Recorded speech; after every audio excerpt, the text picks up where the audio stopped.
Alhamdulillahirabbil alamin wassalatu wassalamu ala sayyidil mursalin wa ala alihi wa sahbihi wa man tabi'ahum bi ihsani ila yaumiddin. Allahumma anfa'ni bima 'allamtani wa 'allimni ma yanfa'uni wa zidni ilma. Rabbi israh li sadri wa yassir li amri wahlul 'uqdatam min lisani yafqahu qawli. Alhamdulillah binikmatihi tatimu sholihat. Amma ba'd. Kita semuanya Allah pertemukan pada kesempatan malam hari ini.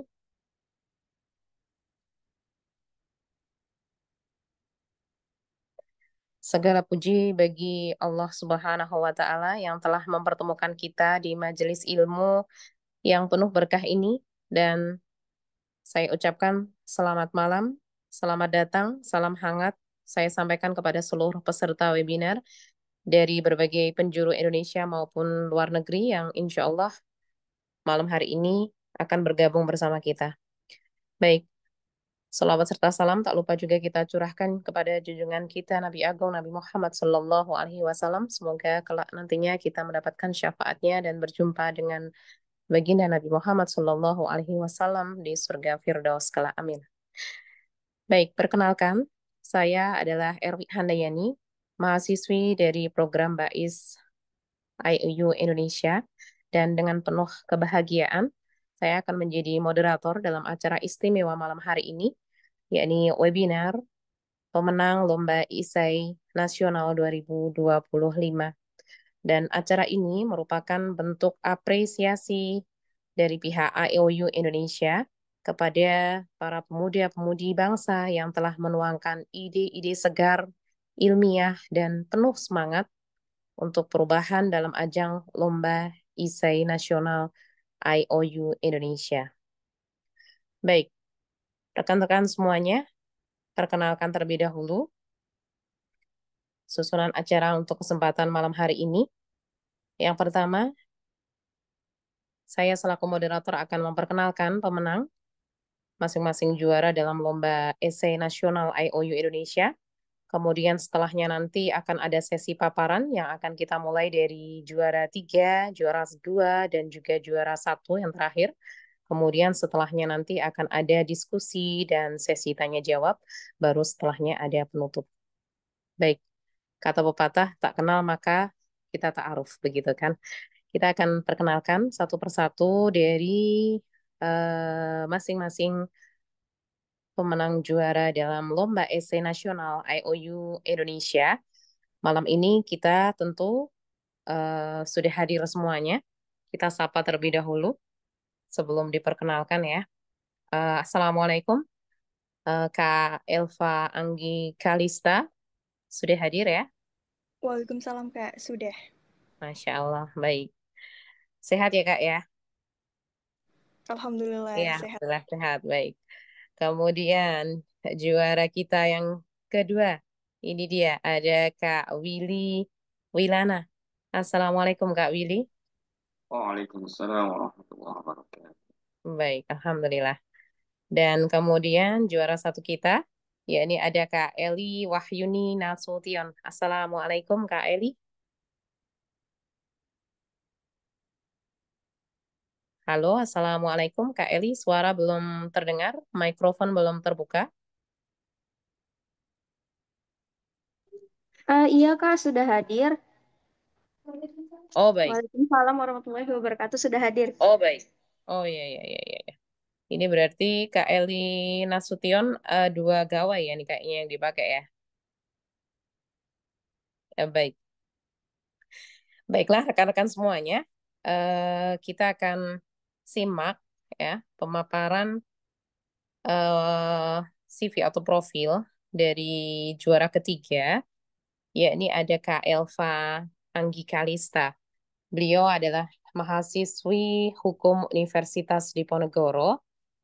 Secara singkat, beliau masih semester 4 di Undip dan aktif mengikuti kegiatan organisasi dan perlombaan, khususnya dalam bidang karya tulis ilmiah, esai, legal opinion, dan juga legislative drafting. Dan beliau pernah meraih 35 penghargaan dan bahkan aktif dalam proyek riset dan penelitian dalam mendapatkan hibah pendanaan proposal, yakni pada tahun 2024 dan di tahun 2025 oleh Lembaga Penelitian dan Pengabdian kepada Masyarakat atau LPPM yang ada di Universitas Diponegoro. Dengan hasil akhir di mana ada jurnal terindeks Scopus dan hak kekayaan intelektual. Masya Allah, luar biasa ya. Ternyata masih semester 4 tapi Masya Allah nih karyanya sudah mendunia ya. Kemudian tak lupa ya, ini sosok Kak Elva juga aktif dalam organisasi di mana sejak tahun 2024 beliau menjadi staf muda bidang riset dan keilmuan Badan Eksekutif Mahasiswa di Undip. Kemudian selanjutnya juga di tahun yang sama 2024 beliau merupakan staf muda riset kelompok studi hukum Islam ya, Masya Allah. Dan publikasi beliau, karya beliau nih ya, masuk ke jurnal Scopus Q2 dengan judul Managing the Prospect of New Renewable Energy Development Through the Ultimation of Green Ammonia in Indonesia, yang mana itu sudah diterbitkan dan teman-teman insya Allah nanti bisa cek ya, nama Elva Anggi Kalista. Dan bahkan beliau juga memiliki buku ISBN ya, judulnya Perlindungan Lingkungan dalam Perspektif Hukum, karena memang mahasiswa hukum, jadi karyanya berkaitan dengan hukum begitu ya Kak Eva. Dan juga tak hanya itu, beliau juga merupakan aktif dalam proyek penelitian, di mana Lembaga Penelitian dan Pengabdian kepada Masyarakat Undip itu paling tidak dilakukan oleh Kak Anggi di tahun 2024 sampai 2025. Tak hanya itu, ternyata ada banyak sekali penghargaan ya, di antaranya di sini yang tertera ada 8 penghargaan dan itu kebanyakan juara satu ya. Juara satu LKTI Karisma Law Pukes University Muhammadiyah Malang tahun 2024. Kemudian juga ada juara satu legislatif drafting yang ada di Jember tahun 2024. Ada lagi juara EC1 Spektra Politeknik Ilmu Pemasyarakatan baru-baru ini di tahun 2025.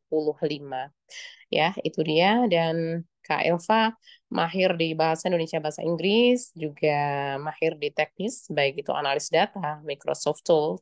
Banyak sekali kemampuannya, termasuk melukis ini ya, Masya Allah. Jiwa seninya luar biasa nih tampaknya ya.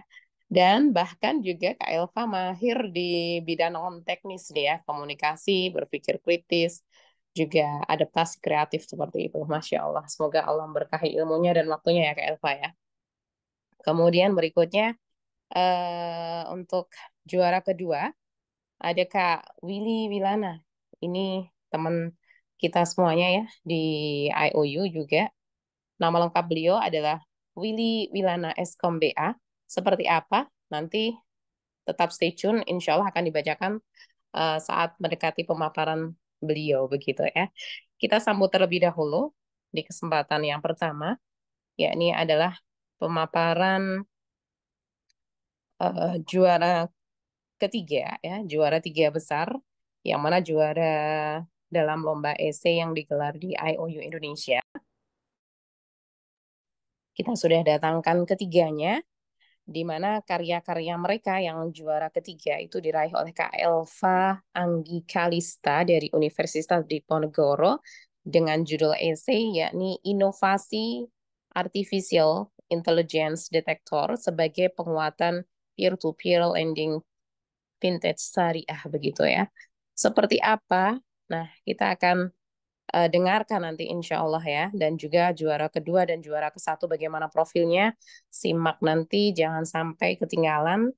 Eh, Ahsan bisa disiapkan alat tulisnya untuk mengikat ilmu ya. Barangkali kita bisa mengambil faedah dan trik-trik dari para juara dalam hal menulis ya. Baik, kita akan mulai dulu sesi pemaparan yang pertama dari ketiga narasumber hebat malam hari ini. Ya, urutannya kita mulai dari juara ketiga terlebih dahulu ya. Kepada Kak Elva Anggi Kalista, kami persilahkan untuk menyampaikan pemaparannya. Sekira kurang lebih nanti 15 menit ya. Kepada Kak Eva, silahkan. Waktu dan layar kami persilahkan. Baik, terima kasih. Assalamualaikum warahmatullahi wabarakatuh. Waalaikumsalam warahmatullahi wabarakatuh. Selamat malam Bapak Ibu, panitia, dan teman-teman yang berbahagia. Saya Elvanji Kalista dari Universitas Diponegoro selaku juara 3 dalam perlombaan esai kali ini izin mempresentasikan karya esai saya yang berjudul Inovasi Artificial Intelligence Detector sebagai penguatan peer-to-peer lending fintech syariah.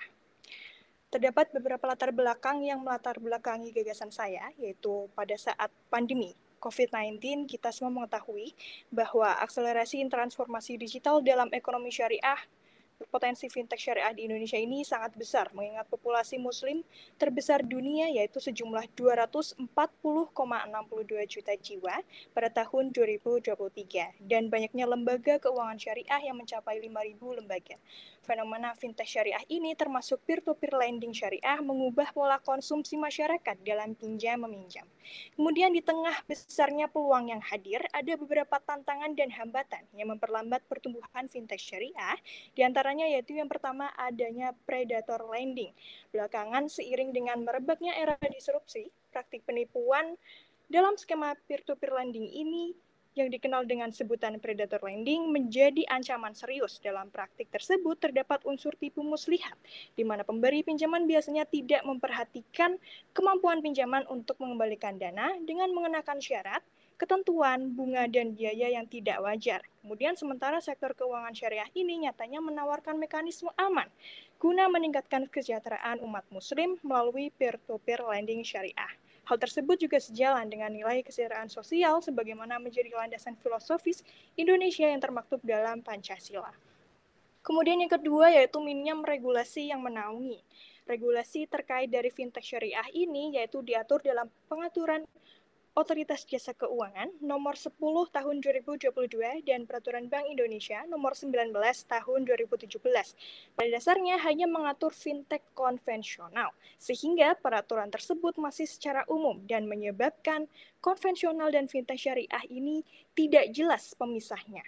Minimnya peraturan mengenai fintech syariah mengakibatkan kurangnya aspek pengawasan syariah atas kepatuhan syariah.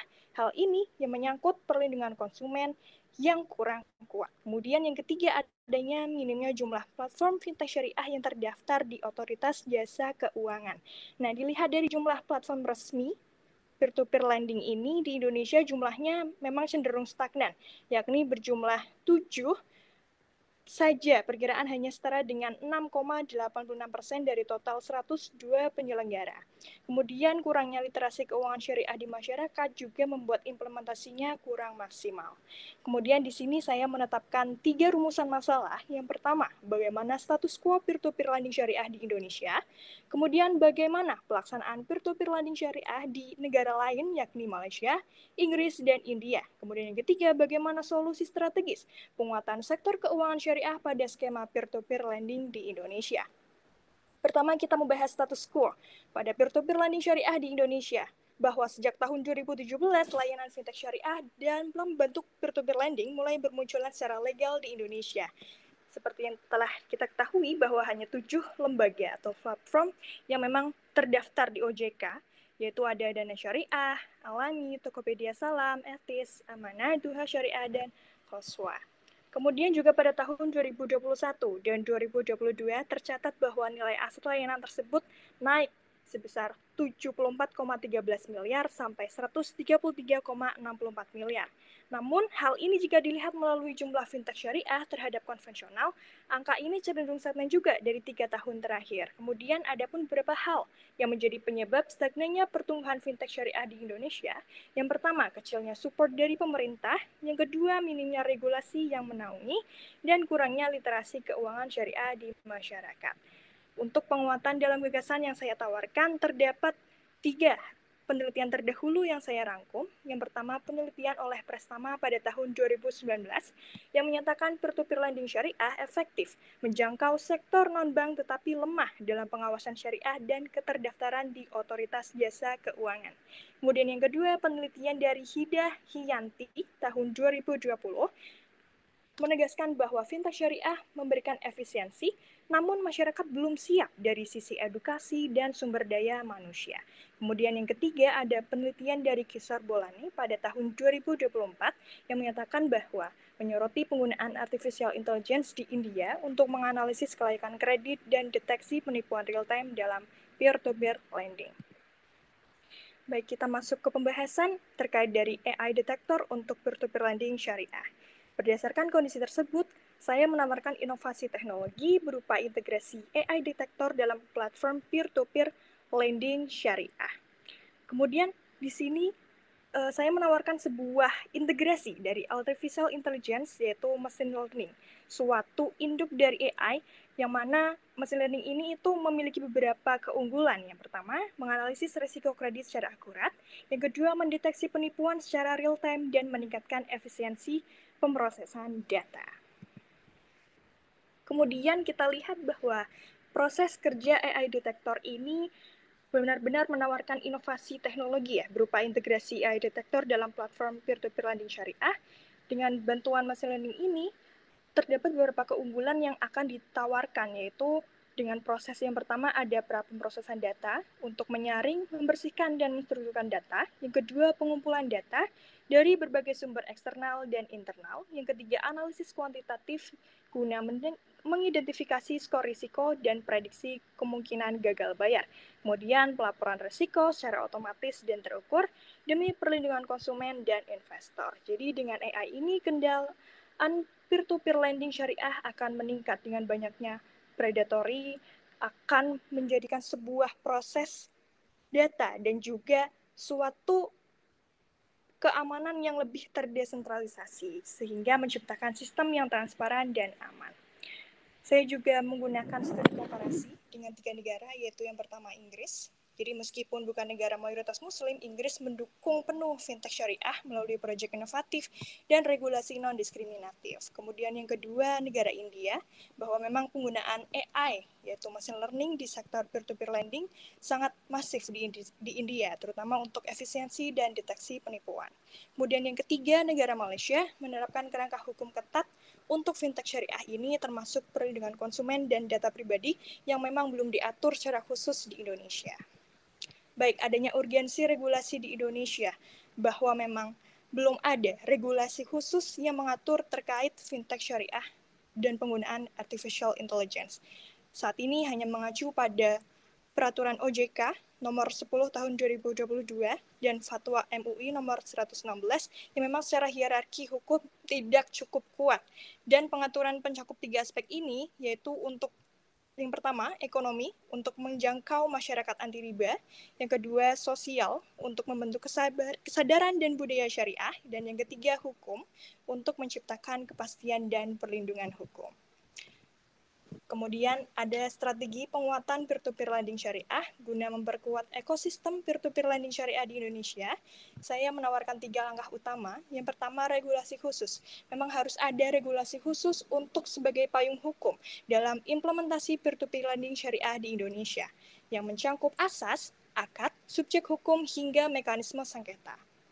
Kemudian yang kedua, inovasi teknologi artificial intelligence, di mana hal ini menggunakan machine learning dalam menganalisis risiko dan keamanan transaksi, sehingga tidak mudah untuk dimanipulasi dan mengurangi risiko penipuan. Kemudian yang ketiga, penguatan budaya hukum syariah, di mana melalui edukasi, literasi digital, dan dukungan nilai Pancasila. Berikut adanya kesimpulan, saya simpulkan ada 3 poin penting. Yang pertama, peer-to-peer lending syariah memiliki potensi besar dalam mendukung perekonomian Indonesia. Kemudian yang kedua, namun tanpa regulasi yang tepat dan teknologi yang adaptif, potensi ini bisa terhambat sehingga pertumbuhannya akan stagnan. Yang ketiga, integrasi AI detektor bukan hanya solusi teknis, tapi juga langkah strategis untuk menjaga nilai-nilai syariah, memperkuat ekonomi umat, dan menjadikan Indonesia pelopor dalam Islamic Fintech Global.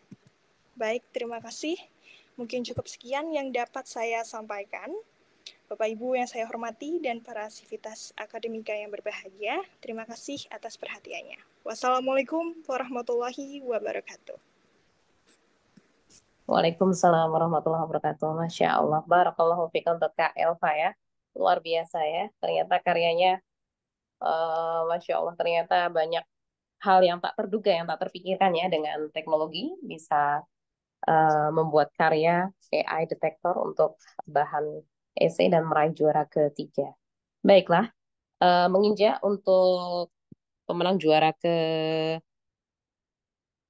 kedua, ya ini ada Kak Wilana Eskom BA. Beliau merupakan mahasiswa IOU juga dan sebelumnya juga memiliki profil pendidikan di IPB University 2021, jurusan D3 Manajemen Informatika, kemudian juga pernah di Universitas Bina Niaga Indonesia pada tahun 2024 mengambil program S1 Ekstensi Sistem Informasi, kemudian di IOU di 2025 ini beliau mengambil jurusan BAIS ya, Bachelor of Art Islamic Studies, dan saat ini beliau melanjutkan S2 Manajemen di Universitas Budi Luhur Jakarta. Tak hanya itu, aktivitas beliau merupakan tenaga ahli AMDAL tersertifikasi, pegawai swasta, dan belajar mengajar. Padahal masih muda juga ya, Masya Allah luar biasa. Baru 25 tahun, tapi memiliki karya yang begitu banyak, bahkan juga berprestasi. Di antara organisasi yang diikuti beliau adalah di antaranya menjadi ketua OSIS, ketua PS, ketua remaja masjid, kemudian juga ada kepala divisi siar seperti itu yang di Universitas IPB. Luar biasa dan berbagai macam perlombaan di sini ada sekitar hampir 20 ya. Menjadi juara satu, juara dua, juara tiga. Pada apa? Ya, di antaranya riwayat prestasi selama menjadi mahasiswa di IOU. Beliau pernah menjadi juara kedua pada lomba esai nasional yang diselenggarakan oleh IOU di tahun 2025. Dan di tahun sebelumnya, 2024, beliau meraih juara ketiga pada lomba esai nasional yang diselenggarakan oleh IOU. Kemudian di tahun yang sama, 2024, meraih terbaik 6 lomba esai nasional. Dan di tahun 2022, beliau menjadi juara keempat Quran Reciting Competition for Fall yang diselenggarakan oleh IOU. Jadi ini dari tahun ke tahun 2022, 2024, kemudian dua kali ya di 2024 dan terakhir 2025 Boyong juara terus, Masya Allah. Tak hanya itu, sebelum-sebelumnya juga merupakan juara tilawatil Quran di tahun 2019 di IPB University ya. Kemudian juga juara satu adzan, Masya Allah. Juga juara satu Olimpiade Sains bidang biologi digelar di Kabupaten Serdang tahun 2016. Bahkan di tahun 2016 juga sudah mulai terlihat ini ya karyanya mengenai karya ilmiah lingkungan hidup itu menjadi juara ketiga pula yang diselenggarakan di Kabupaten Serdang, Badagai, di tahun 2016. Bahkan tak hanya itu, ternyata juga memiliki karya lain pada film pendek. Jadi beliau sempat berkiprah atau mengikuti juara-juara atau kompetisi dalam pembuatan film seperti itu, meraih juara kedua di tahun 2017 dan 2020 dalam event desain poster Kabupaten Serdang. Untuk yang film pendek Semansa ya, itu di Festival Film 2017, kemudian ada film pendek Festival Biang Lala di tahun 2017 dan baru-baru saja 2020 meraih film pendek Semarak Kemerdekaan SMA Negeri 2. Berarti berkaryanya sudah sejak SMA ini ya, Masya Allah. Dan juga kursus-kursusnya banyak banget yang diikutin beliau, di antaranya bahasa Inggris, rumah tahfidz, kemudian ada perguruan silat, pesantren juga ya. Jadi paham teknologi juga paham ngaji begitu ya ini Kak Willy, Masya Allah. Baik, itu Kak Willy, beliau meraih juara kedua dalam esai yang diselenggarakan oleh IOU Indonesia, di mana judul dari esai beliau adalah kecerdasan buatan dalam konsultasi keagamaan antara kemudahan dan krisis otoritas. Masya Allah. Kita akan sambut Kak Willy Wilana yang merupakan alumni dari mahasiswa IOU. Kepada Kak Willy Wilana, kami persilahkan untuk menyampaikan presentasi terkait karya besarnya. Tafadhol.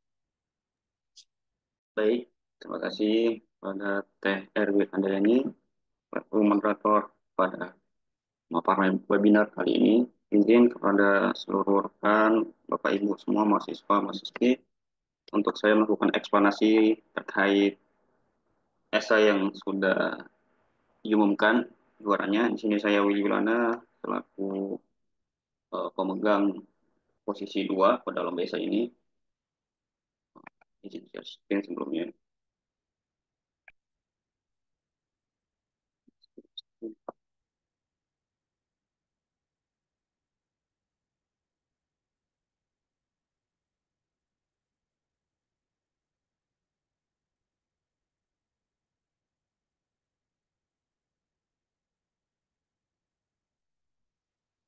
Baik, apakah sudah terlihat? Alhamdulillah sudah terlihat, Kak. Alhamdulillah. Baik, Assalamualaikum warahmatullahi wabarakatuh. Waalaikumsalam. Alhamdulillahirabbil alamin. Alhamdulillahil fatahil jawad. Alhamdulillahi nasyara lil ulama'i a'laman wa tsabbata lahum siratal mustaqim aqdaman wa ja'ala maqamal ilmi a'la maqamin wa faddala al ulama'a bi iqamatil hujjatid diniyati wa ma'rifatil ahkam wa awda'al 'arifina lataifa sirrihi fahum ahlul muhadarati wal ilham wa wafaqal 'amilina li khidmatihi fahajarul ladhil manam وأذاق المحبين لذة قربه وأنسه فشغلهم عن جميع الأنام أحمده سبحانه وتعالى على جزيل الإنعام وأشهد أن لا إله إلا الله وحده لا شريك له الملك الأعلى وأشهد أن سيدنا ونبينا محمدا صلى الله عليه وسلم عبده ورسوله وصفيه وخليله إمام كل إمام وعلى آله وأصحابه وأزواجه وذريته الطيبين الطاهرين صلاة وسلاما دائما متلازمين يوم الدين أما بعد من رب العالمين. Baik, izin pada seluruh rekan-rekan, ya, mahasiswa-mahasiswi, Bapak Ibu sekalian. Adapun judul yang akan saya eksplanasi adalah kecerdasan buatan dalam konsultasi keagamaan antara kemudahan dan krisis otoritas. Di sini saya Willy Wilana dari International Open University. Bagi pendahuluan, tentu kita mengetahui sama-sama bahwasanya dalam Islam, ya, menuntut ilmu merupakan kewajiban bagi setiap muslim. Rasulullah SAW bersabda, "Thalabul ilmi fardhatun 'ala kulli muslim." Ya. Menuntut ilmu itu wajib bagi setiap muslim. Kemudian juga dipesankan ujangan oleh Rasulullah kita, "Inna hadzal ilm din, fanzuru amman ta'khudhu dinakum." Ya. Sesungguhnya ilmu adalah agama, maka lihatlah dari siapa kalian mengambil ilmu agama kalian. Dalam hadis riwayat Muslim dan hadis riwayat Ibnu Majah. Nah, pada dalil ini tentu menegaskan bahwasanya penting, ya, dalam mencari ilmu agama melalui jalur yang benar dan bertanggung jawab tentunya. Nah, saat ini kita dihadapkan dengan fenomena meningkatnya ketergantungan umat, ya, terhadap AI atau artificial intelligence. Ya, walaupun kita sama-sama tahu bahwasanya AI ini telah membawa perubahan besar dalam berbagai aspek kehidupan, termasuk dalam bidang keislaman. Ya. Namun, ini banyak digunakan dalam pencarian informasi keagamaan, baik aplikasi berbasis AI, chatbot keislaman, maupun algoritma pencarian yang menyajikan jawaban instan atas pertanyaan terkait hukum Islam, baik fikih, fatwa, dan lainnya. Nah, isu ini menjadi relevan dengan meningkatnya pengguna AI dalam berbagai aspek kehidupan masyarakat. Ya. Kalau kita melihat salah satu data, ya, yang dilakukan oleh Mitel pada tahun 2024, ini menarik sekali. Indonesia menempati peringkat keempat, ya, sebagai negara dengan tingkat antusias yang tinggi dalam pemanfaatan AI untuk kehidupan sehari-hari. Nah, sebanyak kurang lebih 41% responden Indonesia mengaku menggunakan teknologi seperti ChatGPT yang paling banyak digunakan untuk kebutuhan, termasuk dalam mencari informasi keislaman. Nah, ini menunjukkan bahwasanya masyarakat Asia dan Timur Tengah, ya kita lihat di sini ada Nigeria, Vietnam, AI, Indonesia, Arabia, hingga sampai Filipina, itu mereka cenderung lebih skeptis ya. Kalau kita lihat negara Eropa itu lebih lebih skeptis terhadap teknologi AI ini. Namun sebaliknya ya, untuk Asia dan Timur Tengah itu lebih terbuka terhadap AI. Nah, masalahnya sekarang adalah terjadi sebuah krisis otoritas ya, ketika terlalu berlebihan dalam memanfaatkan AI ya, dan kurang bijak dalam penggunaannya. Ya, seakan-akan tidak ada peran ulama serta tradisi ilmuwan Islam yang berbasis sanad. Yang pertama yang kita khawatirkan bersama-sama adalah AI nanti dijadikan sebagai sumber hukum. Ini berbahaya ya, karena AI itu tidak punya otoritas yang mumpuni untuk memberikan fatwa keagamaan dan literasi keislaman, karena tidak ada filter yang kuat dalam AI, karena semua dimasukin ya, semua dimasuk tanpa ada filter. Nah, kemudian peran ulama dalam konteks ini harus dijaga ya, karena saat ini seakan-akan masyarakat kita tidak membutuhkan lagi peran ulama dalam mandatorinya, seakan-akan diposisikan sebagai posisi kedua atau ketiga. Kemudian masalah yang lain adalah terkait hadis tentang guru. Kita sama-sama tahu bahwasanya sahabat adalah orang yang sangat teguh dalam mencari ilmu dengan langsung dari orangnya ya, dengan kontak fisik, dan itu untuk mencari keberkahan ilmu juga. Kemudian masalah selanjutnya adalah resiko fatwa instan ya. Ini menimbulkan ketidakpastian dan kesalahan dalam penerapan hukum Islam, apalagi dipahami dengan sendiri tanpa bantuan oleh ulama atau ahli ilmu. Nah, tantangan dalam literasi di digital ini yang pertama adalah terkait kepercayaan masyarakat terhadap AI. Kepercayaan masyarakat terhadap AI ini sangat krusial ya, karena mesin pencari ini punya kemampuan tinggi seperti ChatGPT untuk mendapatkan jawaban instan ya. Karena kita tahu masyarakat kita ini suka yang instan-instan, sehingga memungkinkan mengajukan pertanyaan dan jawaban didapat dalam hitungan detik tanpa harus bergantung pada ulama atau lembaga keislaman formal.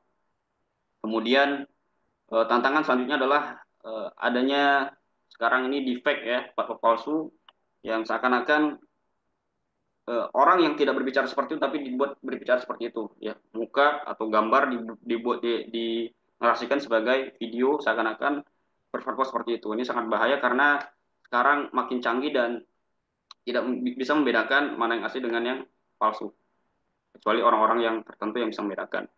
Kemudian terkait keterampilan tabayun ya, sekarang makin krisis, yaitu terkait keterampilan tabayun di masyarakat.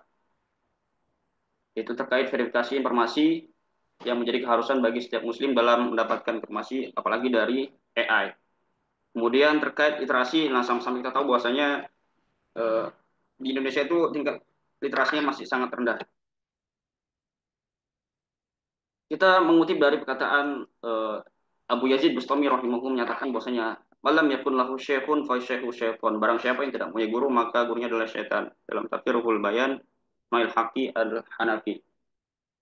Nah, yang diangkat adalah dalam AI ini itu bersifat anonim atau majul al-hal ya dalam konteks ilmu.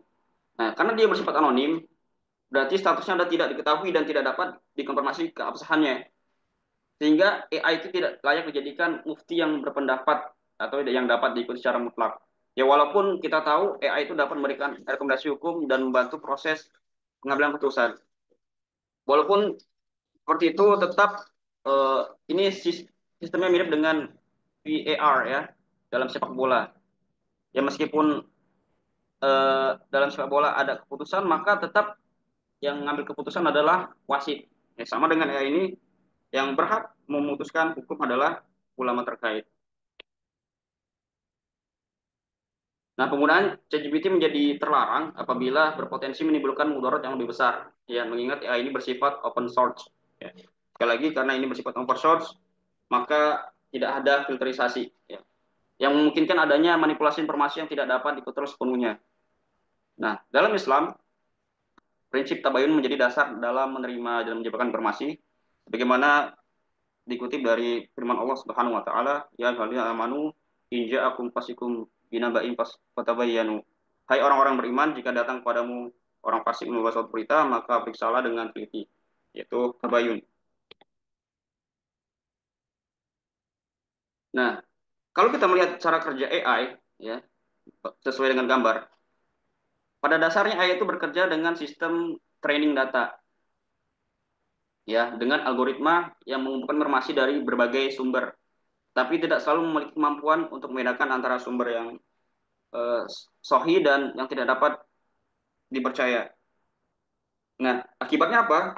Karena sifatnya training data, ada resiko bahwasanya AI ini memberikan jawaban yang kurang tepat atau bahkan menyesatkan jika data yang digunakan tidak diakurasi dengan baik.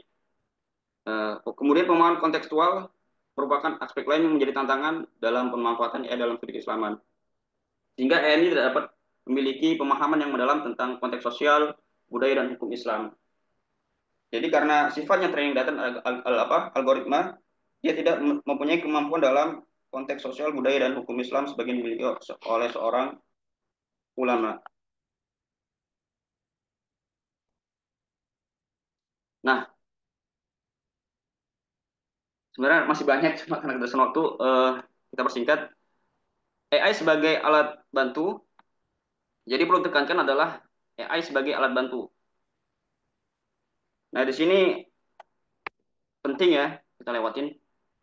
Kalau kita merujuk ke sebuah data statistik persebaran jumlah ustadz per provinsi di Indonesia, ini dari data Sistem Informasi Ketenagakerjaan dan Administrasi Pesantren Kemenak RI. Sini sangat banyak jumlah persebaran ustadz atau ulama di Indonesia. Kurang lebih jumlahnya ada 300 lebih, ya. 300 lebih ustadz yang belum tersertifikasi dan selebihnya ada tersertifikasi. Maka di sini peran mereka harus dimanfaatkan secara maksimal, ya, untuk membimbing umat dalam memahami ajaran Islam secara mendalam.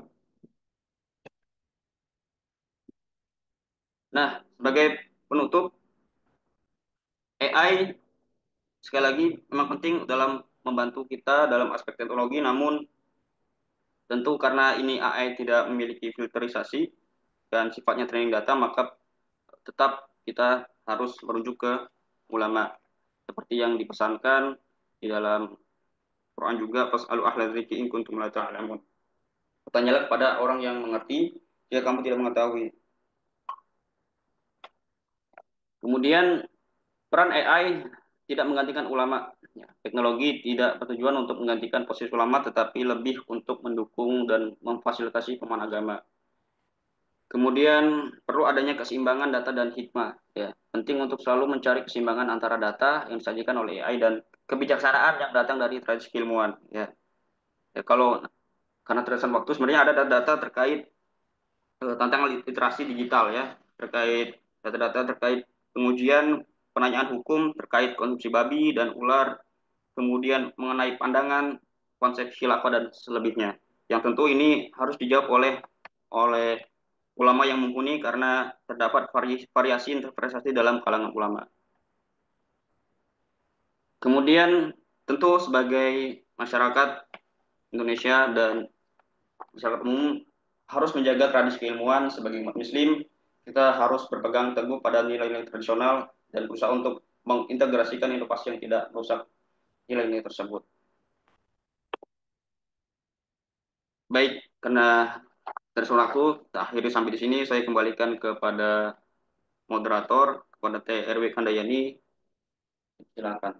Terima kasih. Wassalamualaikum warahmatullahi wabarakatuh. Waalaikumsalam warahmatullahi wabarakatuh. Baik, Masya Allah. Jazakallahu khairan kepada Kak Willy.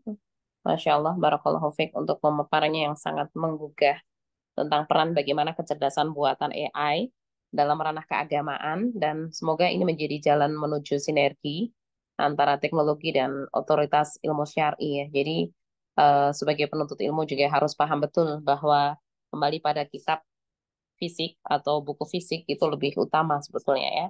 Semoga bisa mencerahkan ataupun juga menggugah kita semua untuk sadar dampak dan juga efek dari AI begitu. Baik, inilah sesi yang kita tunggu-tunggu juga ya tentunya pemaparan dari juara satu. Beliau adalah Kak Eli Wahyuni Nasution, profil singkat Kak Eli, yakni beliau eh, kemarin menang dengan judul Hyperconnected Green Mosque 2100 konsep Smart Mosque sebagai manifestasi Islam rahmatan lil alamin begitu ya. Beliau dari Institut Teknologi Sawit Indonesia. Dan Kak Eli ini secara singkat profil beliau masih sangat belia. Eh, tempat lahir beliau ada di Sihari-Hari. Sihari-Hari itu ada di Labuhan Batu dari Sumatera Utara, Masya Allah. Ini berarti sana lebih malam ya, Kak ya.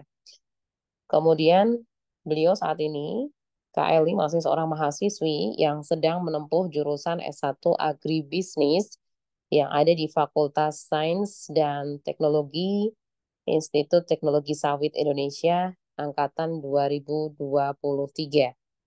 Mahasiswa agribisnis ini aktif dalam penelitian dan juga publikasi ilmiah, dan beliau fokus pada inovasi bioekonomi yang berkelanjutan pada sektor pertanian.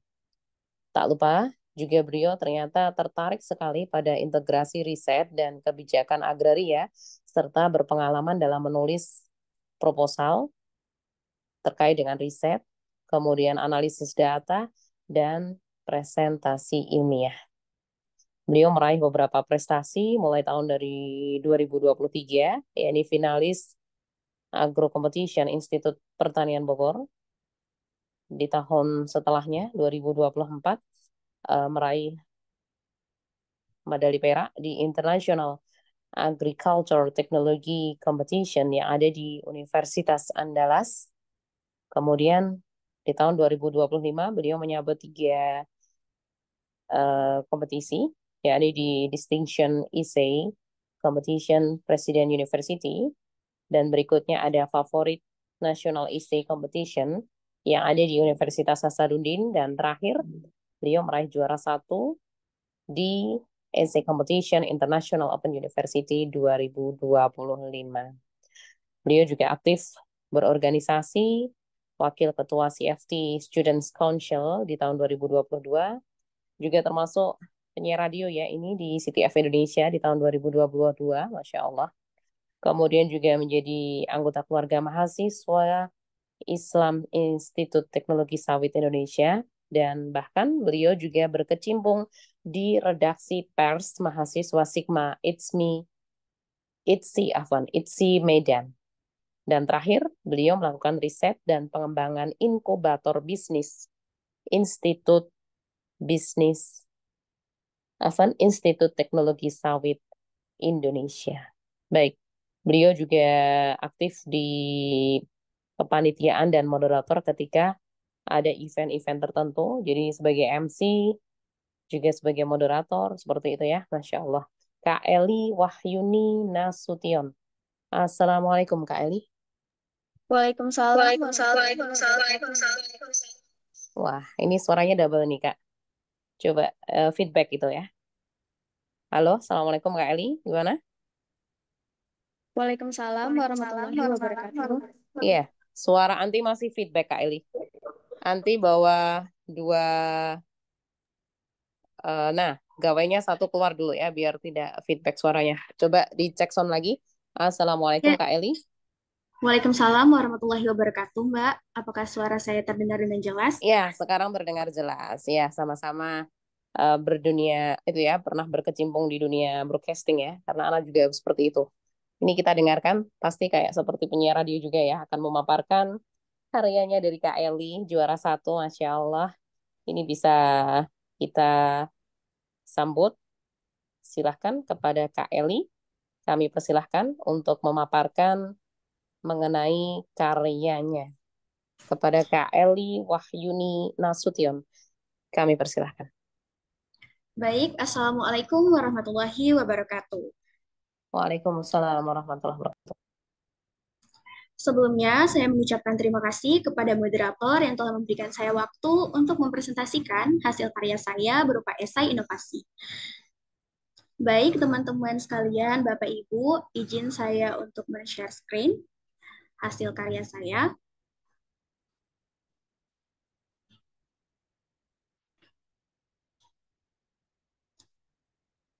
Mohon izin, apakah sudah terlihat dengan jelas? Alhamdulillah sudah terlihat, Kak. Ya, tafadhol bisa langsung dilanjut.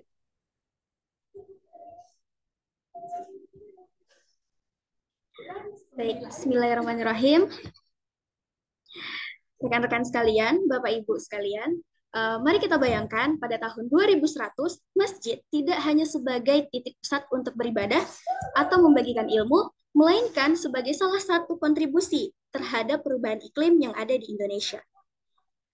Nah, masjid adalah sebagai salah satu rahmatan lil alamin, yaitu rahmat bagi seluruh alam, yang bukan hanya sebagai untuk kita beribadah, tetapi memberikan kontribusi lainnya terhadap umat yang ada di seluruh dunia. Oleh karena itu, saya Eli Wahyuni Nasution, mahasiswa semester 4 dari Institut Teknologi Sawit Indonesia dengan bangga mempersembahkan Hyper-Connected Grand Mosque 2100 konsep Smart Mosque sebagai manifestasi Islam rahmatan lil alamin. Nah, rekan-rekan sekalian tahu tidak? Menurut data dari Intergovernmental Panel on Climate Change, IPCC pada tahun 2023 menunjukkan bahwa suhu global telah meningkat sebesar 1,1 per derajat Celcius sejak era praindustri dengan potensi peningkatan mencapai 1,5 derajat Celcius pada awal 2030-an. Dan konsumsi energi di perkotaan telah mencapai lebih dari 60% dari total konsumsi energi global dan diprediksi akan meningkat menjadi 80% pada tahun 2040.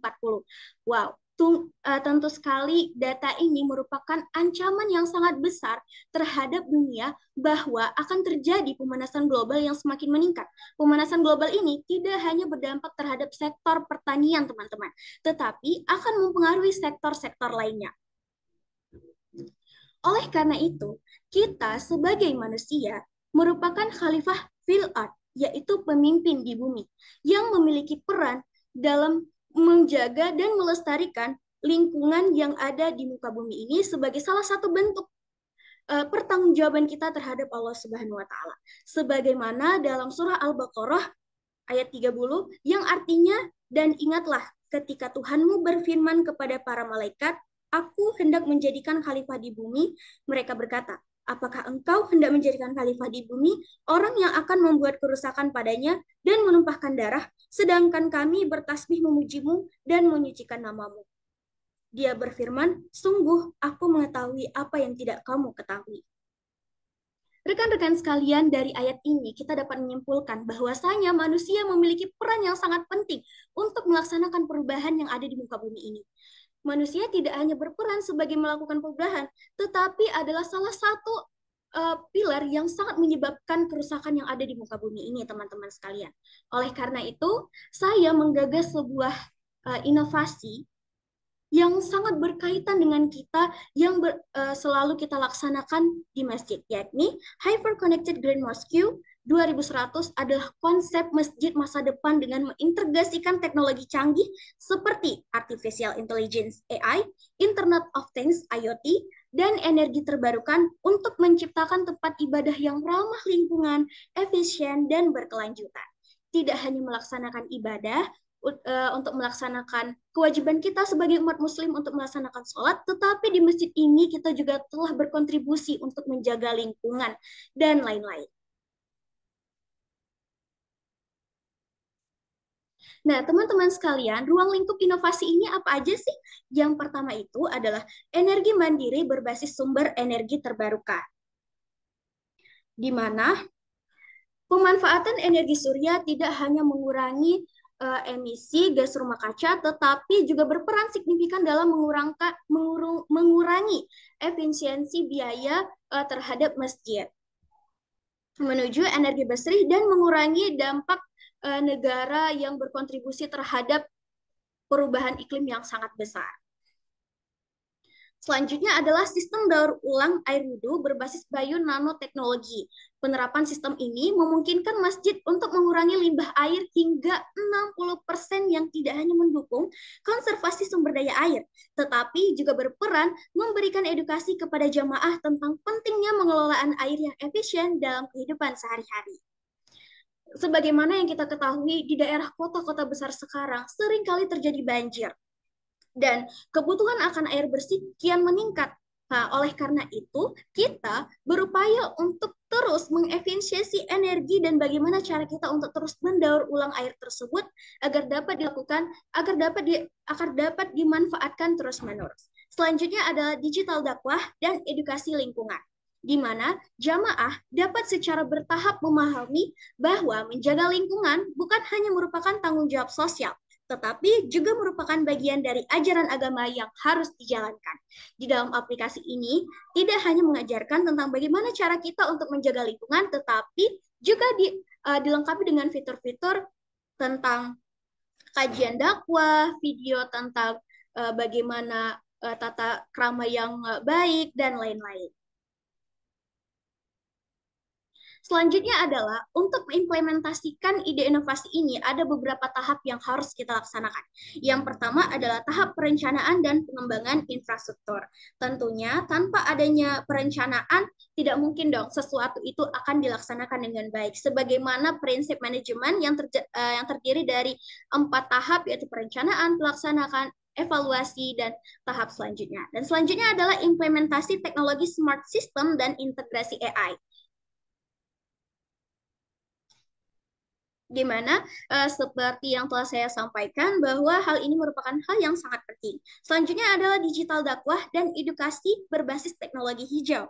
Tidak hanya tentang konsep smart mosque, tetapi tentang digital dakwah yang dapat diakses oleh masyarakat luas yang ada di Indonesia. Selanjutnya adalah kolaborasi dan kemitraan strategis.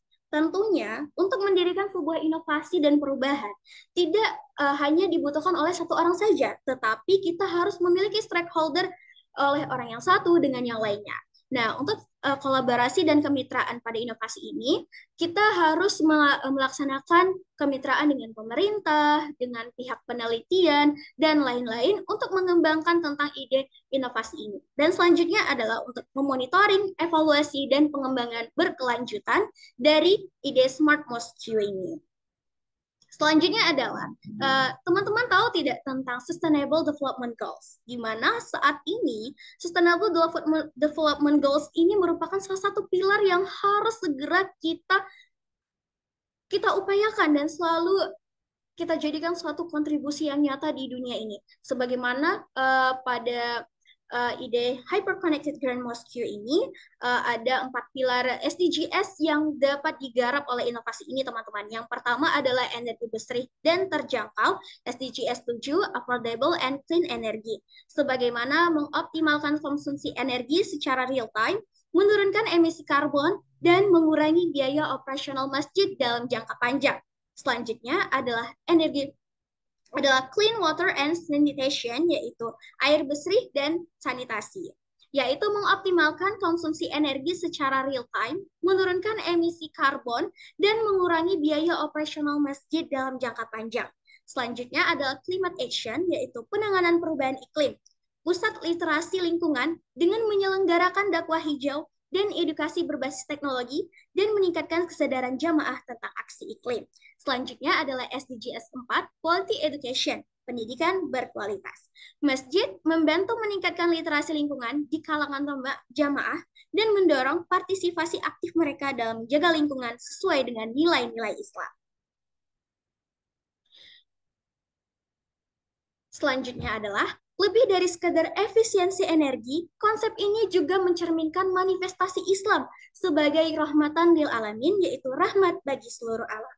Tidak hanya berkontribusi terhadap perubahan iklim, efisiensi energi, sanitasi layak, tetapi juga menawarkan tentang Eco-Mosque Hub, yaitu tentang bagaimana digital dakwah yang baik terhadap masyarakat luas.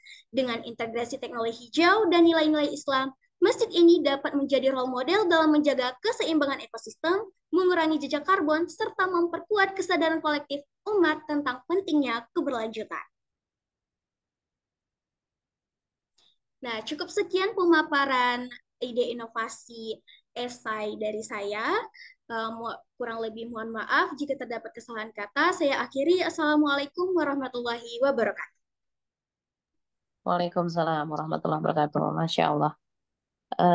Jazakillahu khairan kepada Kak Eli. Subhanallah.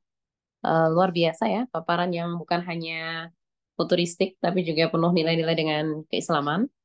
Semoga ide Smart Mosh ini bisa menjadi kenyataan di masa depan, sehingga masjid-masjid di Indonesia bisa memiliki low budget ya, untuk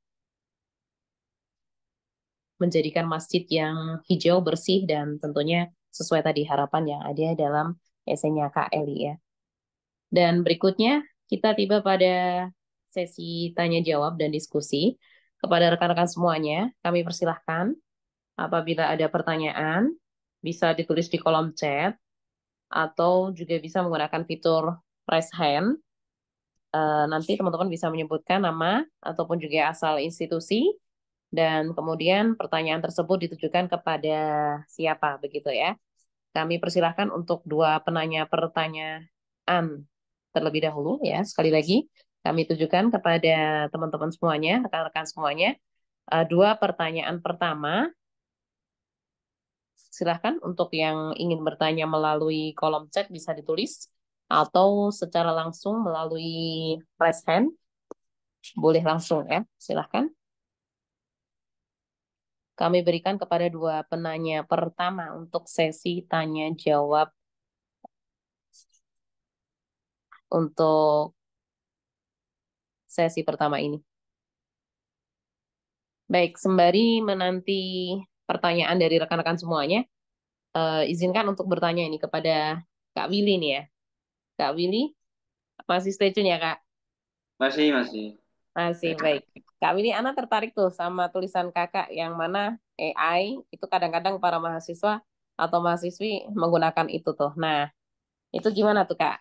Untuk tanggapan Kakak terkait penggunaan-penggunaan yang sebetulnya ada hal lain nggak sih AI itu digunakan untuk hal positif gitu ya? Tadi kan ada istilahnya krisis otoriter gitu ya yang dipaparkannya. Nah, kemudian ini mungkin sambil menunggu pertanyaan yang ada, Kak Willy bisa mengupas sedikit nih kaitan dengan hal positif apa sih yang bisa kita dapatkan dari AI, dan kemudian bagaimana dengan rekan-rekan mahasiswa-mahasiswi yang kadang-kadang dengan mudahnya menggunakan aplikasi AI untuk mungkin menyelesaikan tugasnya atau bagaimana begitu. Bisa ditanggapi nih Kak Willy sambil menunggu pertanyaan dari chat ataupun di raise hand ya secara langsung. Silakan Kak Willy. Baik, terima kasih TRW. Perihal AI sebenarnya tadi seperti disampaikan tadi, kalau sebagai jembatan sebenarnya nggak masalah. Jujur, jujur saya sebenarnya juga menggunakan ChatGPT bahkan yang premium yang berbayar ya, yang tiap bulan. Nah, tapi yang saya gunakan itu adalah untuk membantu proses, misalnya kalau misalnya teman-teman nih yang nyusun skripsi misalnya atau yang nyusun tugas akhir atau misalnya tesis, itu bisa dipakai untuk nyari gap, misalnya gap penelitian, atau misalnya untuk ngerisam jurnal. Nah, itu sangat bermanfaat itu kalau misalnya kita pakai AI seperti ChatGPT atau yang gratis misalnya DeepSeek yang dari Cina itu. Ya, untuk itu sebenarnya nggak masalah. Cuma yang masalah adalah ketika digunakan untuk hal-hal yang berbau dengan eh, data ilmiah misalnya, apalagi masalah agama. Karena pernah sering kali eh, saya tanya ke ChatGPT misalnya terkait ayat-ayat, seringkali mereka salah menyebutkan ayatnya, seringkali salah menyebutkan nomor ayatnya, bahkan terkait hadis juga mereka salah menyebutkan nomor hadisnya, sumber hadisnya, bahkan tidak jelas gitu kan, dari sumber Syiah masuk segala macam masuk. Ini jadi masalah. Eh, kemudian sah saja sebenarnya kalau misalnya masih mau pakai AI asal tahu batasan lah istilahnya.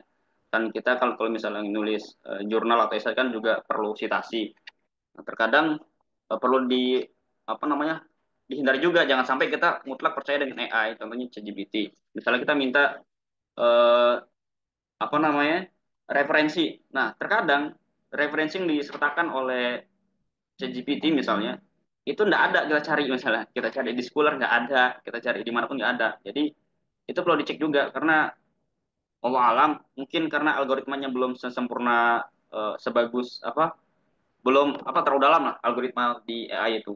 Jadi seringkali ketika kita minta referensi, misalnya namanya Darman misalnya, nggak ada itu kita cari di Scholar maupun di buku manapun. Jadi Allah alam, jadi sebaiknya ketika menggunakan ChatGPT gunakanlah untuk mendukung proses, bukan untuk eh, meminta atau dijadikan rujukan utama. Atau misalnya sangat bermanfaat, misalnya kita juga minta parafrase ya, itu ChatGPT juga bisa kita minta parafrase, namun eh, kalau dicek di Turnitin akan terdeteksi juga walaupun sebenarnya. Makanya perlu kombinasi lah antara AI dengan bahasa manusia.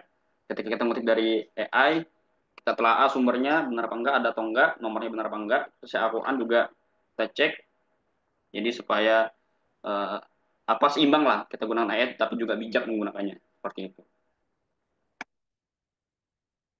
Begitu TRW. Baik, Masya Allah. Syukran untuk Kak Willy ya.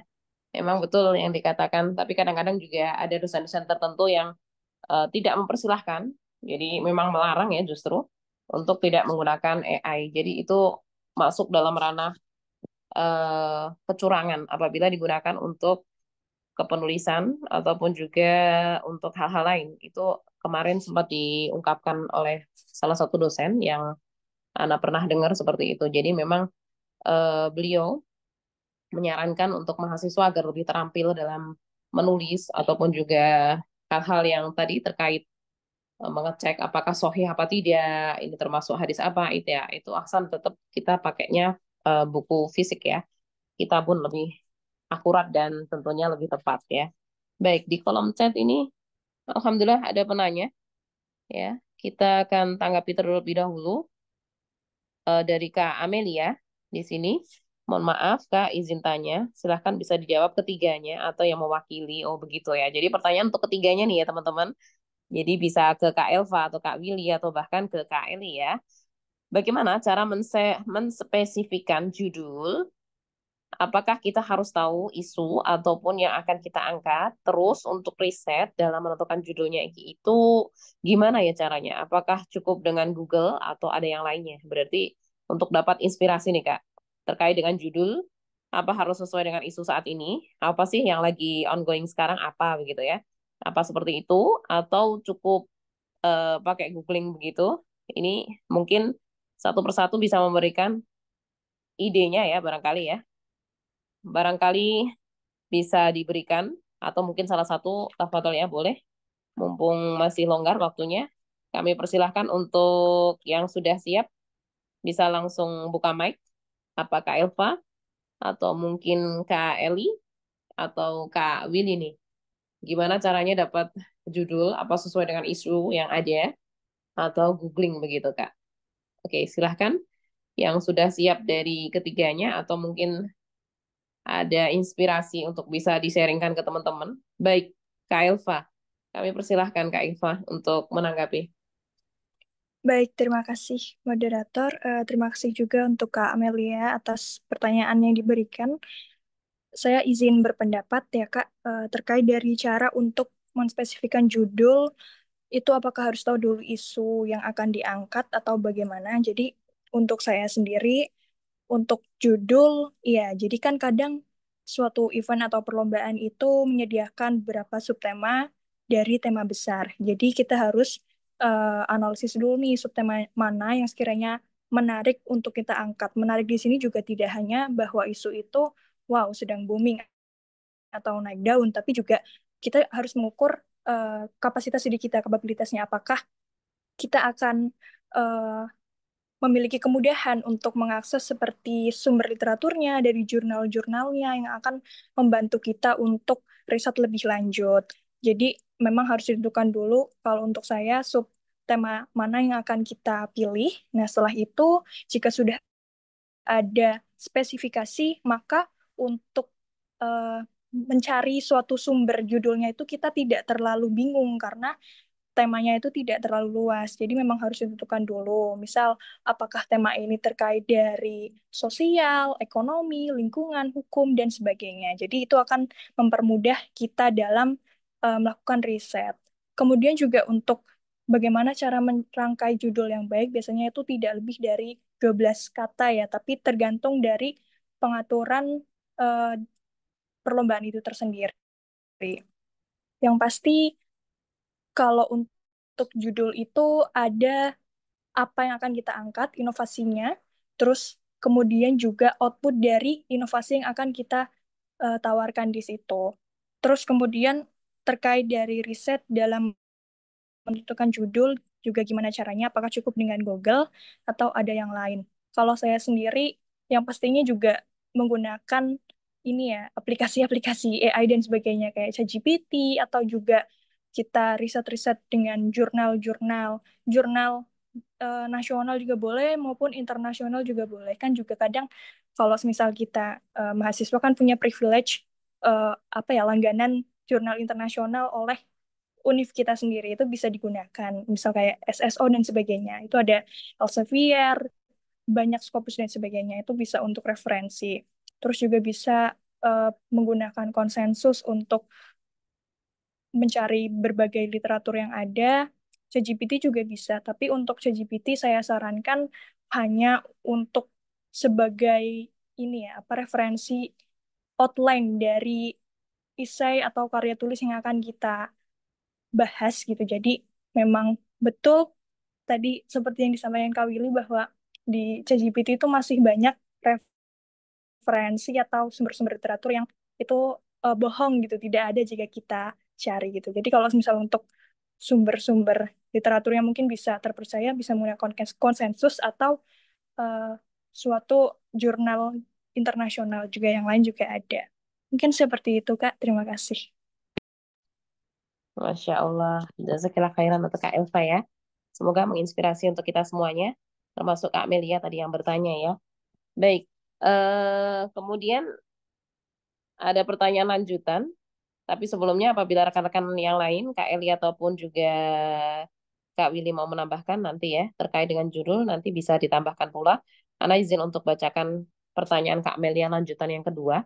Apakah pola dalam pembuatan judulnya, Kak? Jadi ada polanya apa tidak? Misalnya idenya, konsepnya, terus apa gitu. Ini ceritanya Kak Amelia menanyakan untuk judul nih, Kak. Jadi apakah ada pola tertentu, misalkan subjek, predikat, objek, atau bagaimana begitu ya mungkin ya. Nah itu mungkin dari Kak Eli mungkin. Kak Eli, yuk bersuara lagi Kak Eli untuk Iya, terima menanggapi. kasih.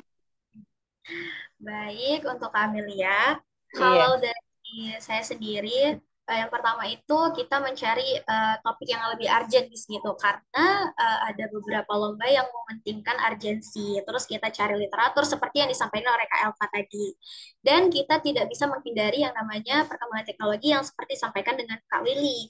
Nah, kalau misalnya untuk pola pembuatan judulnya itu, biasanya untuk beberapa lomba itu memang berbeda-beda, tetapi pada umumnya yang sudah saya menurut pengalaman saya, biasanya pola dari judul itu yang pertama kita itu bisa membuat salah satu singkatan untuk pertama kali judul kita. Misalnya seperti saya itu kayak Hyper Connected Grand Mosque 2100 gitu. Kalau lomba-lomba seperti esai kajian lainnya bisa diterapkan seperti Kak Willy dan atau seperti Kak Elva.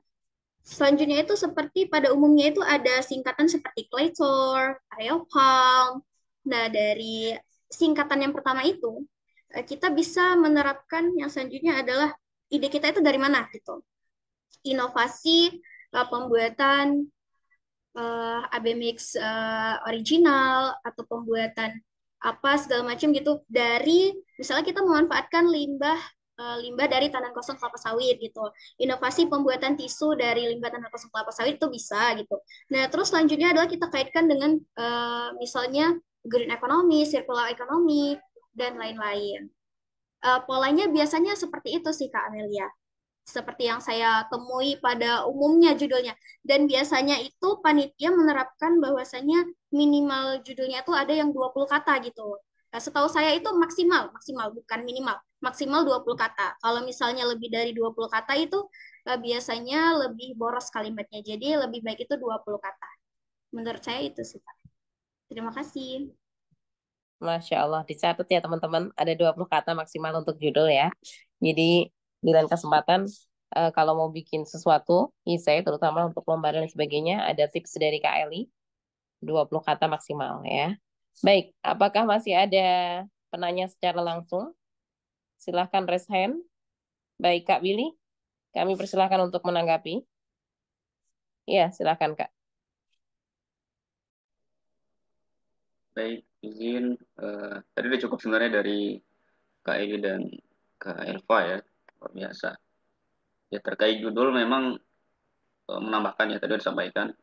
Pertama sih judul itu harus benar dulu ya, judul harus benar dulu. Tapi sebelum ke situ, eh konsepnya adalah kalau ingin beda, saya juga belajar dari IOU dari khususnya dari dosen kita ya, Ustaz Agus Darwanto tuh kalau masih yang udah kalah sama beliau ambil ilmunya luar biasa tentang jurnal, esai dan lain-lain. Nah, semisal seperti ini, kalau semisalnya kita bahas pendidikan, cari yang mengkerucut gitu. Misalnya jangan jangan kita bahas ruang kelas. Ya. Kalau bisa kita bahas orang di dalam kelas itu. Ya. Misalnya di dalam kelas itu ada 30 siswa. Lah kita bahas yang mengkerucut di siswanya. Kalau kita bahas tentang sekolahnya atau ruang kelasnya, ya itu masih umum. Nah, kuncinya ketika kita menentukan judul adalah harus spesifik dulu judulnya. Ya, jangan terlalu umum. Ya, kalau terlalu umum ya itu berarti tidak ada novelty. Nah, ketika mencari judul pastikan ada sesuatu yang baru di judul kita. Nah, kemudian ketika kita sudah menentukan judul, biasanya saya tuh cari grand teorinya. Nah, kalau sudah ada grand teorinya dan sudah cukup grand teorinya, kita lanjutkan judul itu. Nah, kemudian setelah kita sudah dapat grand teorinya, eh, kita tentukan judul yang fix dulu. Ya. Nah, kalau judulnya aja salah, ya gimana yang lainnya pasti salah semua kan. Jadi judul harus benar dari Kak Ele tadi ya, atau Kak Elva tadi menyampaikan 12 kata maksimal lah, umumnya seperti itu. Nah, kemudian setelah dapat grand teorinya, judul udah difikskan, kemudian harus banyak baca. Biasanya saya banyak baca, cari jurnal, ya. Saya buka Google Scholar, atau misalnya teman-teman yang mau simpel dari jurnal-jurnal internasional bisa pakai aplikasi Paris, ya. Saya pakai Paris yang 8, itu bisa dipakai. Nah, jadi judul harus benar dulu, kemudian harus ada novelty. Ya, kalau misalnya judulnya nggak ada kebaruan dari sebelumnya, buat apa gitu. Jadi harus benar dulu, kemudian judul itu jangan terlalu umum, harus spesifik ke salah satunya, harus lebih spesifik, makin spesifik makin bagus. Kemudian setelah semuanya terpenuhi dari cari judul, cari novelty, kemudian cari grand teorinya, pembuatan judul. Nah, kemudian selanjutnya adalah ngecek gap ya. Gap di antara jurnal-jurnal yang kita download. Biasanya saya kalau misalnya eh, nge-review jurnal atau apapun itu atau bikin dulu skripsi maupun tesis itu setelah jurnal yang kita download tadi misalnya ada 10 jurnal, kita buat tabel khusus ya. Nah, nanti di tabel itu rangkuman dari setiap jurnal. Nah, kita masukkan grand teori setiap jurnal itu apa. Nah, dari situ baru kita ambil grand teori yang cocok dengan judul kita. Seperti itu. Nah, kemudian setelah dapat grand teorinya, kita tentukan gap-nya, bahkan kalau bisa dibuatkan flowchart diagramnya terkait gap maupun novelty-nya.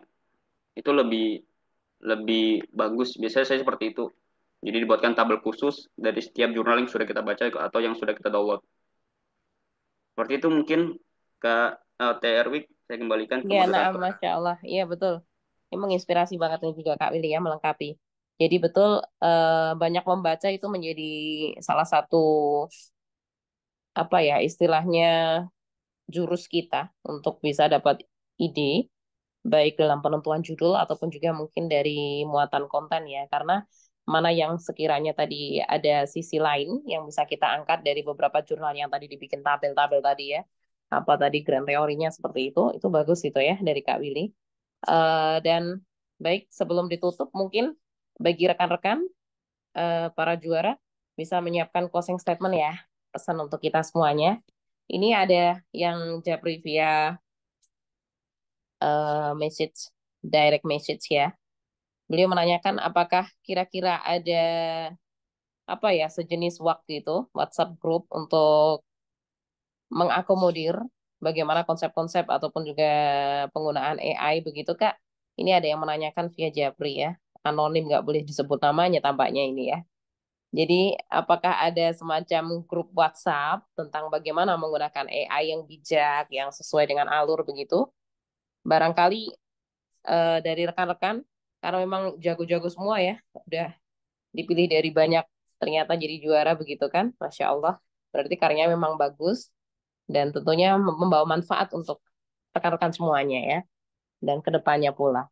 Barangkali di sini ada yang memang memiliki komunitas tentang kepenulisan terkait dengan AI atau memang penggunaan AI begitu Kak?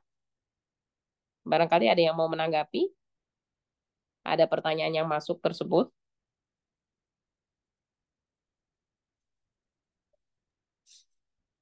Izin Baik mungkin. Kak Willy, iya naam Kak. Jadi sebenarnya teman-teman ya misalnya atau rekan-rekan semua yang ingin memulai, saya sarankan sebenarnya ikut lomba esai yang grup, bukan yang mandiri. Nah, kan biasanya ada tuh ya apa lomba esai yang tim gitu ya, 3 orang, maksimal biasa 3 orang. Ikut yang seperti itu, jadi kita belajar langsung ke yang sudah mengerti. Jadi dulu saya di SMA itu seperti itu, lombanya grup ya. Dan kalau SMA itu selalu ada apa lomba karya ilmiah itu selalu grup. Jadi saling belajar. Eh, yang A, B, C ini saling belajar lah, saling menutupi mana yang kurang, mana yang lebih. Jadi sebaiknya kalau misalnya memulai ikut coba coba coba aja nggak perlu menang dulu, yang penting belajar terus terus terus. Misalnya kita coba lomba menulis esai yang tim, coba mungkin kita coba 10 kali gagal, mungkin yang 11 mungkin bisa gitu. Disarankan coba aja dulu tapi ikut lomba yang tim dengan yang sudah pengalaman, jadi bisa diserap Baik. ilmu dari situ. Iya, berarti mencoba ketika ada lomba esai yang grup begitu ya, Masya Allah. Betul sekali itu ya, kayaknya ide yang bagus itu ya dari Kak Willy. Dan memang waktu yang memisahkan kita ya, tampaknya saat ini sudah menunjukkan pukul 21.19 waktu Indonesia Barat. Barangkali ada rekan-rekan yang ingin menyampaikan closing statement, pesan-pesan untuk kita semuanya. Kita mulai dari juara pertama dulu, kepada Kak Eli. Silahkan menyampaikan pesan kepada kami semuanya, barangkali menginspirasi teman-teman semuanya untuk mencoba memulai, karena memang apapun itu kalau tidak dicoba ya nggak jadi ya, begitu Kak Eli.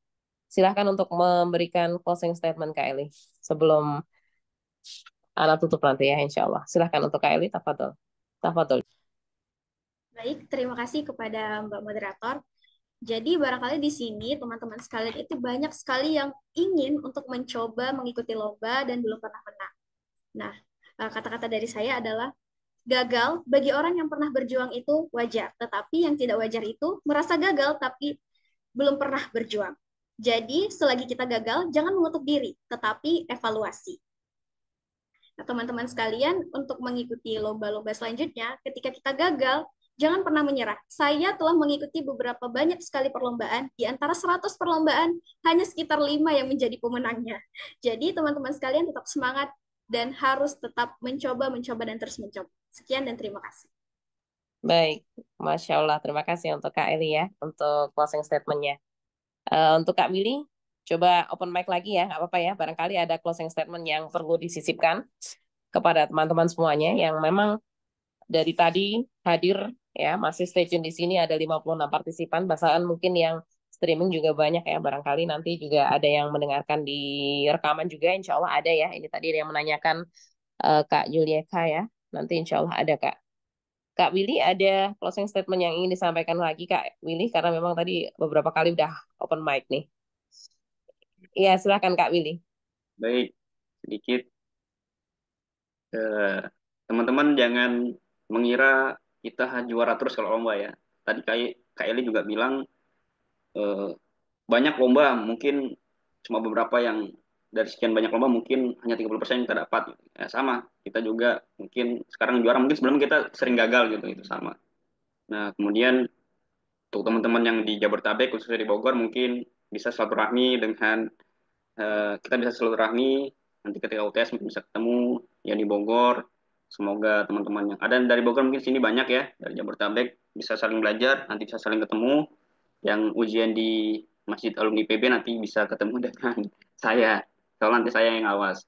Nah, untuk apa kata penutupnya terinspirasi dari al-ilmu nurun. Teknologi adalah alat, bukan imam. Ilmu adalah cahaya dan ulama adalah pelitanya. Mari kita jaga keduanya demi Islam yang bijak di zaman yang cerdas. Terima kasih. Masya Allah, barakallahu fiik. Keren sekali tuh kata-katanya ya. Iya, itu terima kasih untuk Kak Willy ya. Berikutnya terakhir nih, Kak Elva. Kak Elva masih menyimak Kak Elva? Masih, Kak. Iya, Kak Elva nih, ada pesan apa nih kira-kira nih?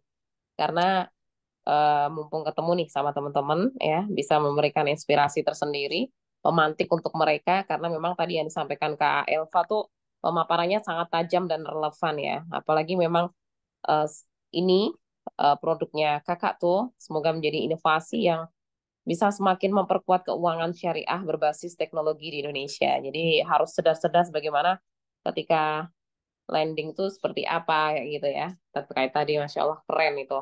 Nah ini barangkali ada kalimat yang bisa menginspirasi rekan-rekan nih Kak Elva ya. Kami persilahkan Kak Elva.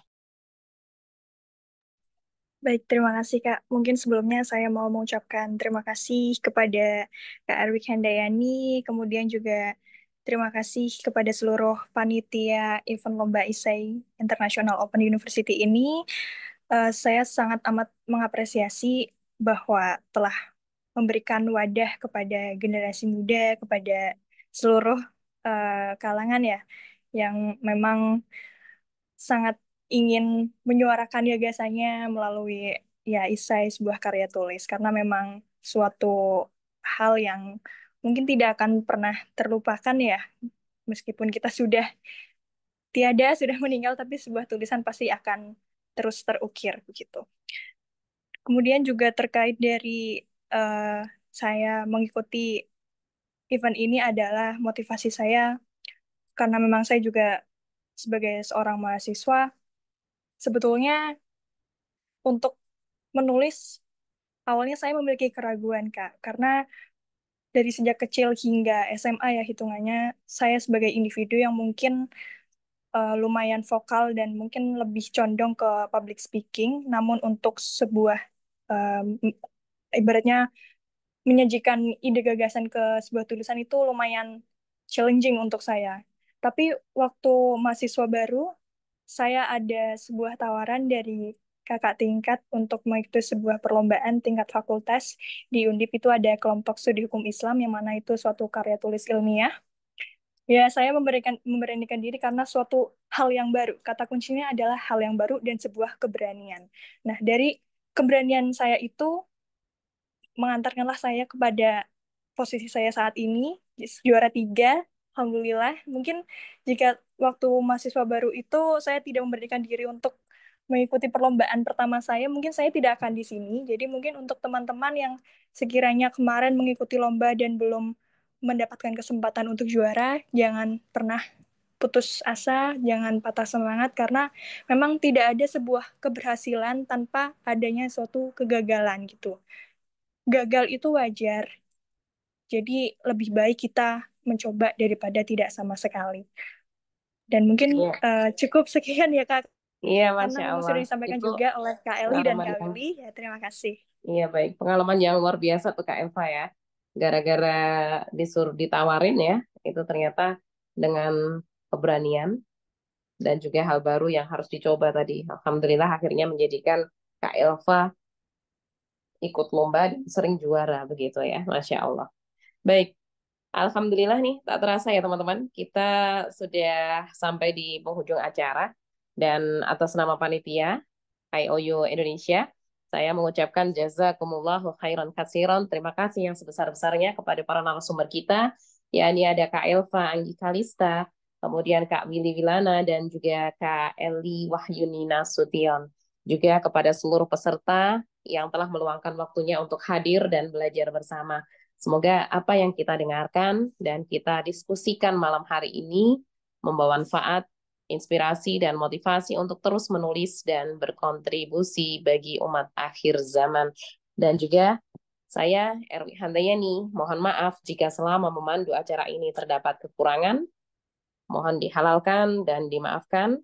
Mari kita tutup acara malam hari ini dengan doa kafaratul majelis. Subhanakallahumma wa bihamdik. Asyhadu alla ilaha illa anta wa atubu ilaih. Mohon maaf kalau ada kekurangan. Sekali lagi, selamat beristirahat kepada rekan-rekan semuanya. Yang Kak Eli nih kayaknya sudah itu ya, waktunya berbeda sendiri ini tampaknya. Selamat beristirahat, sehat-sehat selalu untuk rekan-rekan semuanya ya. Assalamualaikum warahmatullahi wabarakatuh. Sampai jumpa di webinar selanjutnya. Silahkan bisa untuk meninggalkan tempat. Terima kasih semua kakak-kakak. Iya, sama-sama. Jazakallah khair. Jazakumullah khairan.